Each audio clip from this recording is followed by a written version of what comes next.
Como saber se adulteraram a quilometragem que aparece no painel de um veículo? Pessoal, isso daí é um negócio complicado e é crime. Já não é mais um ato simples, agora é enquadrado como crime, já há algum tempo. Não pode fazer isso de jeito nenhum. Você às vezes até compromete questões aí de segurança do veículo, tudo mais, então não pode alterar a quilometragem. Se bem que a consciência de cada um é claro que sempre soube disso, né? Mas o que acontece agora é que tem sido relativamente até fácil adulterar. Alguns veículos você conecta um aparelho pela porta OBD2, onde você faz rastreamento, e você já consegue colocar ali no painel do veículo a quilometragem que você quiser. Não são todos os veículos, mas em alguns isso é possível. E é um pepino danado. Na central eletrônica, que também armazena a quilometragem, é mais difícil de você fazer isso. Normalmente, você não consegue alterar aquilo ali com rastreador, com nada. Às vezes você consegue alterar no painel, porque o painel já é fabricado com a possibilidade de configurar a quilometragem, porque às vezes você vai colocar num carro e aí você tem que pôr a quilometragem do que estava lá. Se bem que alguns veículos não aceitam isso. Na hora que você liga o painel no carro, ele vai lá na central, tem um gerenciamento que coordena toda a eletrônica do veículo, e aí ele pega a quilometragem e já põe no painel sem perguntar nada para ninguém. E eu tenho que falar também o seguinte, que você tem que saber que pode haver diferença entre o que aparece no painel e o que aparece na central. Em alguns veículos, eu tenho certeza de alguns veículos, que eu já fiz trabalhos envolvendo esses veículos, que eles dão diferença sim.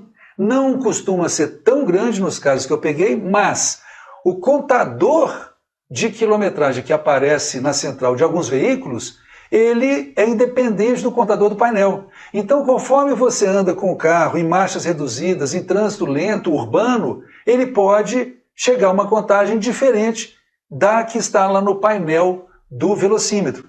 Se você percebeu uma diferença, não pode sair gritando aos quatro ventos que há uma adulteração. Tem que ver com calma. Pessoas entram às vezes em juízo contra vendedores de veículos e não sabem que é admissível uma diferença. Então tem que analisar direitinho. Agora, como saber que houve adulteração? Você tem que, primeiro, dar uma olhada. Se você viu o velocímetro e a central está diferente, você tira o velocímetro fora e vê se tem algum sintoma, algum sinal de que foi trocado ali algum chip, que foi mexido, porque se não é aquele que você faz a alteração eletronicamente, a pessoa tem que mexer no painel. Então isso é uma tentativa. Outra coisa, tem casos em que eu fui informado de que trocaram o chip da central eletrônica e conseguiram adulterar, tiraram o programa que estava dentro da central, numa memória lá, e aí alteraram a quilometragem, colocaram um chip novo e carregaram o programa todo de novo com a quilometragem diferente.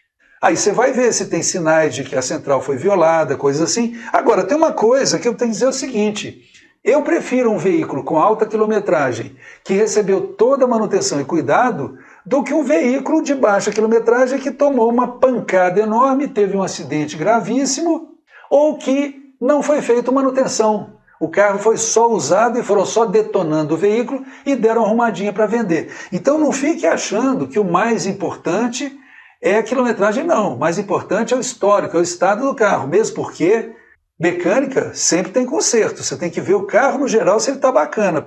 Agora, o que acaba que você pode olhar no final é sinais de desgaste. Vê como é que está a forração do banco, se ela está bacaninha, se ela é original, se já foi trocada. Vê se a espuma já cedeu, se já afundou. Vê a capa do volante de direção, porque um carro novo, aquela imitação de couro, aquele alcântara, ou seja, qual for o material, napa, o que for, ele está todo bacaninha. Quando você começa a andar, ali pelos 40 mil quilômetros, aquilo já fica com um desgaste evidente. Quando você vai chegando a 100 mil quilômetros, você já tem, vou mostrar a imagem para vocês, pontos em que o material está descascando. Então dá uma olhada no volante, claro que o camarada pode trocar a capa, mas normalmente quando troca não fica o desenho igual ao original.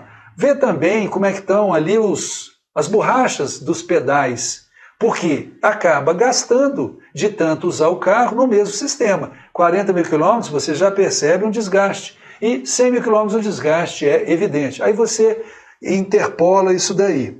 Vou mostrar para vocês aqui imagem, para vocês verem o desgaste. Está vendo aí à esquerda um volante gastaço mesmo, bem detonado? Isso daí é um veículo que eu imagino que ele tenha já próximo de 90 mil quilômetros, mais ou menos. Vou mostrar para vocês também a questão do pedal. Esse desgaste no meiozinho assim está meio esquisito. Normalmente desgasta mais numa ponta, ninguém pisa no meiozinho do pedal. Mas então está aí uma ideia para você guardar na cabeça de olhar.